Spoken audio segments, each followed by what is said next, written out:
Tonga kun siya unnenon. Wanga kun piske. Pamulera. Junior tun Gigi itetuana. Cabe volpe molge komana.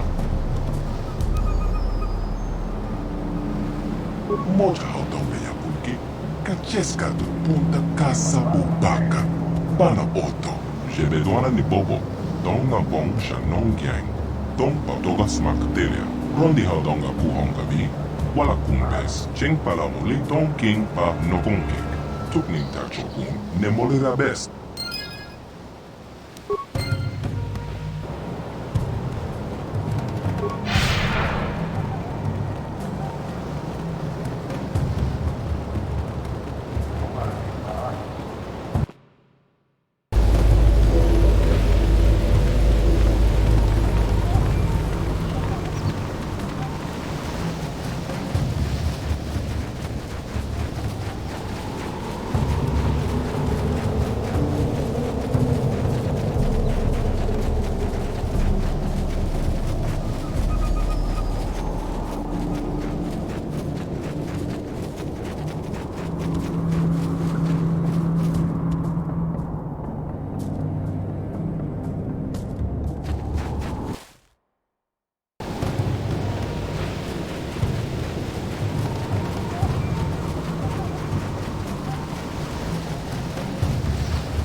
Back.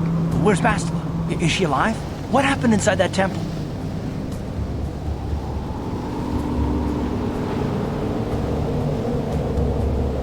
The dark side? Bastila? No! No! How could that happen? She was always in danger of being seduced by the dark side, Carl. Bastila was strong, but she was always impatient and headstrong. Malak preyed upon her weakness. This planet is a tainted place. The Starforge and the Temple have twisted the Force into an instrument of evil, just as Malak has twisted Bastila into a servant of the Sith. Malak has a strong hold on Bastila now. It will be difficult for her to break free of his influence, especially considering her long association with you. Remember the bond that was forged between you when she rekindled the spark that was your life. Through that bond, she touched your memories, and also the echo of the dark taint within you. But there's still hope for her, right? I mean, Revan rejected the dark side, so Bastila could too, right? We still might be able to save her. I don't know what fate awaits us, but I sense Bastila still has a role to play in the events to come. I have no doubt she will be waiting for us on the Starforge. No doubt. But let's go then before she has time to organize a bigger welcoming committee.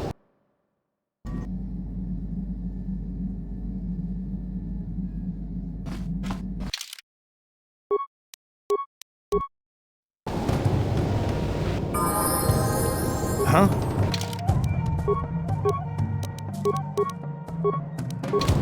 Sure. Yeah, what do you want? I'm not happy with the way my life has turned. I'm not the Mandalore I once was. I don't even think I'm the merc I was when I joined you. I think I need something more than killing and fighting in my life. I need a purpose or something like that. The way the Mandalorians, we fought. It holds no appeal for me. To rape and ravage worlds for the thrill of battle. It gets old. Very old. Honor in battle. Cheating death. Comrades in arms.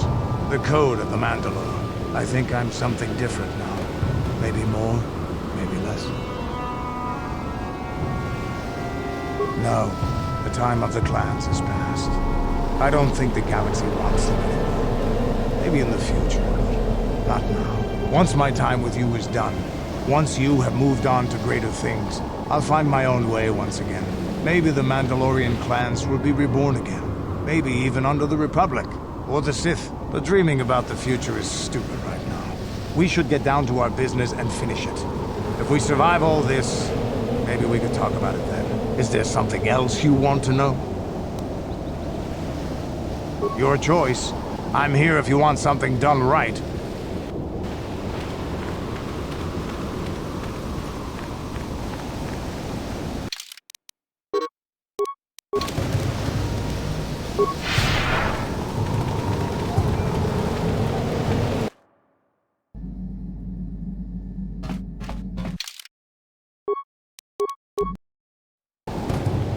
Ready?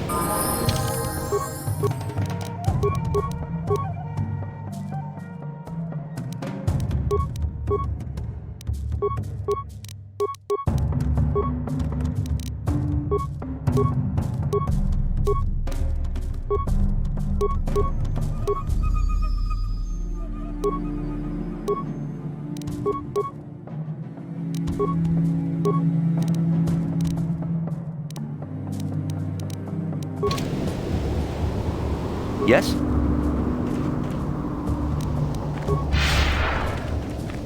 Uh-huh. Sure. Yes, what's on your mind? I don't really know much about this place. Sorry. You got it.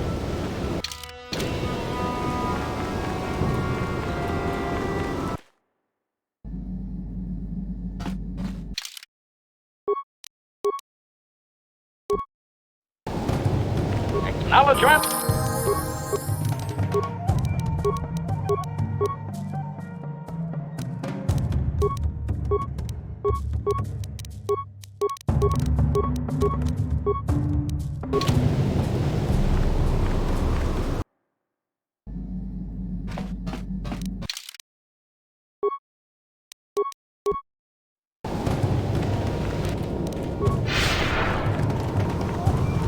Yes? What? Got something on your mind? Oh, that was not until many years later, to tell the truth. I spent quite some time wandering the galaxy. Why wouldn't they? I had refused my promotion to Jedi. I was a Padawan who had left the Order, nothing more. I traveled from one civilized system to the next, never staying long. I don't even think I knew what I was searching for. It wasn't as if my travels were pleasant either. There were plenty of folks who distrusted the Jedi after the war, or worse. If people weren't treating me with suspicion, they were looking at me with greed. I don't know how many thought they could make use of me for their own ends. I got so sick of the treachery and deceit. I left the civilized parts of the galaxy and headed instead for the uncivilized parts. Actually, I was on my way somewhere else when I crash-landed on Kashyyyk. The ship I was using was a rust bucket. I'd taken some damage passing through an unexpected asteroid field, as I recall. But I wasn't completely without some systems. I could still guide her a bit when I crashed. It wasn't what I would call the smoothest landing, especially considering I ended up smack in the depths of the Shadowlands. But I lived. I'm no mechanic. And besides, after you plunge nose first in the trunk of a 5-kilometer-high tree, chances are you don't have much ship left. Sure, why not? Seemed like an interesting enough place to spend a couple of decades exploring. That was a challenge at first. You've seen the kind of creatures that exist down there, and you missed the really big ones. I was still able to rely on the Force to keep me safe for the most part. The rest of the trick is keeping out of the way of most of the predators. Oh, that's true. Still, most of the creatures grow accustomed to me, and I to them. At least none of them ever heard of a Jedi. They did at first, oh yes. I can't say I was overly pleased to encounter a group of indigenous giant carpets either, I can assure you of that. No, no. I was the intruder in their land, after all. They got to trust me well enough after a couple of decades of my aid. When I could, I would assist a few young ones who would get lost in the Shadowlands or attacked unexpectedly by the wildlife. I must say, for a while there, the Wookiees actually thought I was some kind of benevolent forest god. Amusing, really. I set them straight eventually. At first, when the slavers took to hunting down lone Wookiees in the fringes of the Shadowlands, I did my best to divert them. Later, when Shundar made his deal, I didn't see any point. I wasn't here to save them from their own sad follies, after all. Nonsense. I had no idea that's what they were thinking for a long time. I just thought they were being friendly neighbors, leaving fruit and such for me. Later, when I started to understand some of their grunting, I realized they would say prayers to the Hairless One before descending into the forest. Hairless One. Used to have plenty of hair, I tell you. At any rate, took a few bruises and set the record straight. I traveled to Rookwaro and met with the chieftain in front of everyone. Freyr swatted at me just to see if I was real or not. I was real, and while it was a light swat, Wookiees are terribly strong. I was knocked out cold for a day. The Wookiees all thought it was quite funny. Not really. Kashyyyk is a place you can feel very small in.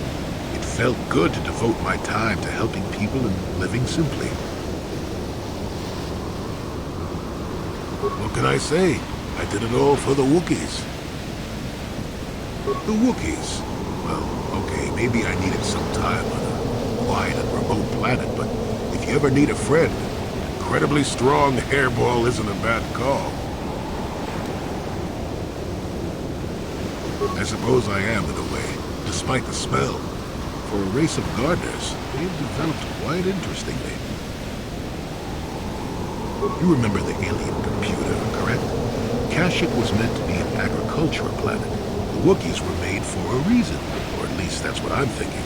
But I'm an old man who's had a long time to develop that opinion, so don't argue with me. At any rate, we should be moving along, don't you think? If you sat around this long in the Shadowlands, attack would eat you. Got something on your mind? Oh, I get it. Let's play with the old man's head, is it? He's half senile. He'll forget I said anything. Wait, what was this about anyway?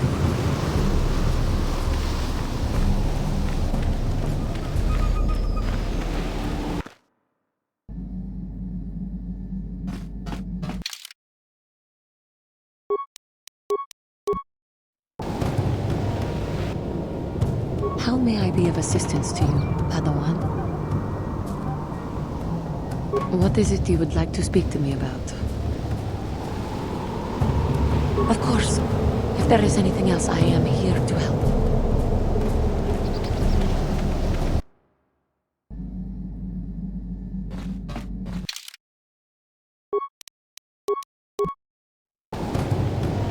What?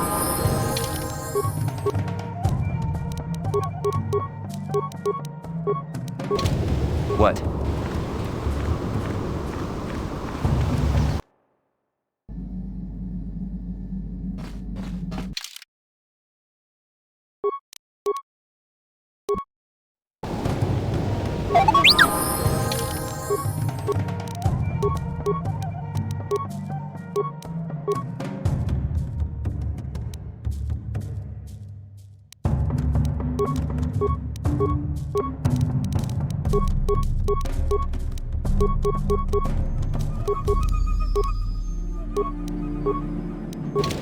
What?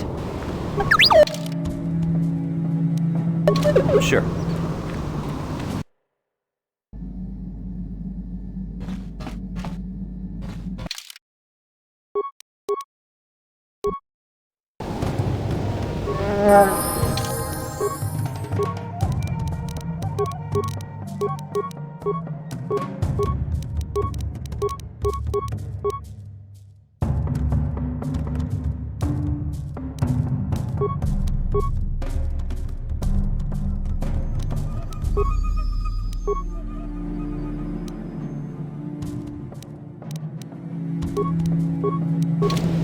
Yes?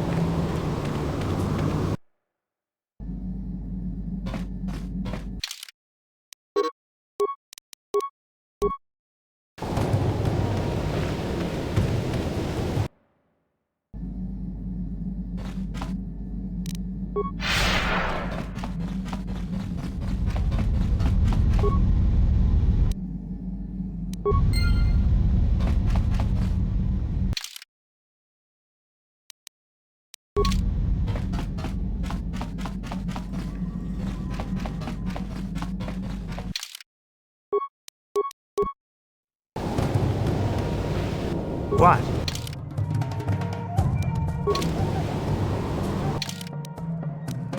Yes?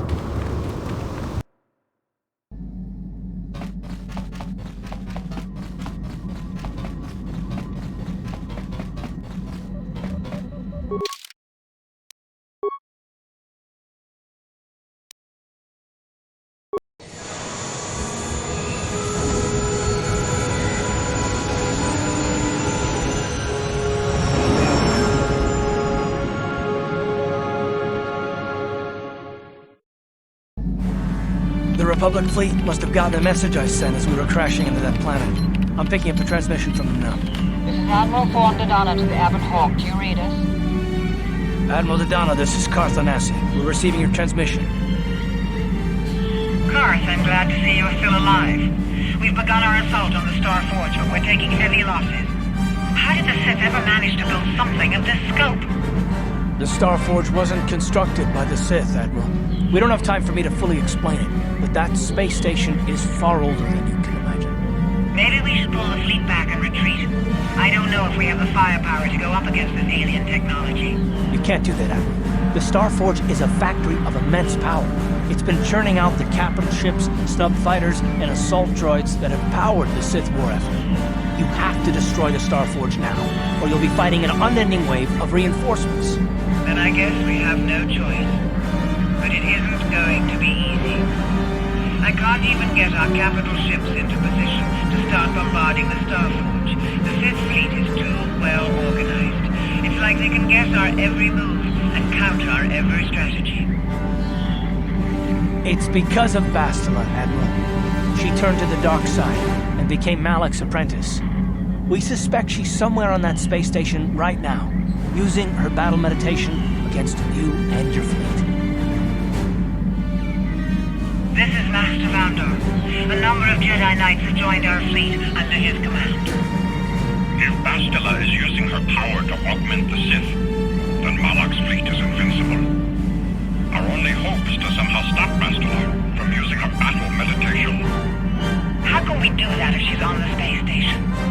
I will send a squadron of Jedi Knights to the Star Forge to find Bastila. Their small ships will be able to fly through the Sith blockade and dock on the space station. If they can find Bastila, they may be able to distract her attention from the battle overhead. That should allow you to move your capital ships into position for a final assault on the Star Forge itself. I hate to ask this after all you've done, Karth, but the Jedi may need all the help they can get. Don't worry, Admiral. The Ebon Hawk and her crew are gonna see this through to the end. And may the Force be with you.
Got something on your mind? Are we back to that again? It's the best way for me to approach this. Perhaps it's time for a little story. You just keep quiet there, you. I've had to put up with all your busybody questions, haven't I? Well, now you listen to a story, damn it. Oh yes, the story. You almost made me forget about it. Nice try, but I'm not that old just yet. Now then, a young man sees a terribly venomous snake in his small village. Nervous, he watches the snake carefully until it leaves. The young man follows the snake into the forest. He clears the branches out of its path and helps it over obstacles. He even works to keep it fed. Shush! Many nights pass, and still the young man continues to follow the snake. He even follows it into the sands of the great desert. In the desert, the snake eventually grows hungry. It turns and bites the young man, its poison quickly working its way into his system. Finally, curious, the snake looks at the boy as he lays dying and asks, "Why were you foolish enough to follow me all the way out into the desert?" The boy looks back and replies, "Did I follow you? I thought I was leading you away from everyone else." And then he died. Well, now, that's what I wanted to see for myself. I've come a long way as it is, and I'm going to die anyway, so that doesn't bother me in the least. I've told you before that you have a destiny before you. This does not mean, however, that your future is already written. They are not the same thing. You have the choice of which direction you take your destiny in. More than engine-sucking Andor, certainly, but even he had a choice. So far, you've chosen to take the lighter path. Can you stay that course, even through the challenges ahead? We'll have to wait and see. I'm not here to judge you or tell you which path to take. I'm here ready to offer you my help, should you ask for it. I do that because I think it's important. More important than remaining in my home and pretending the galaxy doesn't exist. That's why I'm here. I'm rather glad I came too, really. You're a fine young lad. I hope things turn out well for you. Now then, I've chatted enough for one lifetime. Let's get this show on the road, shall we?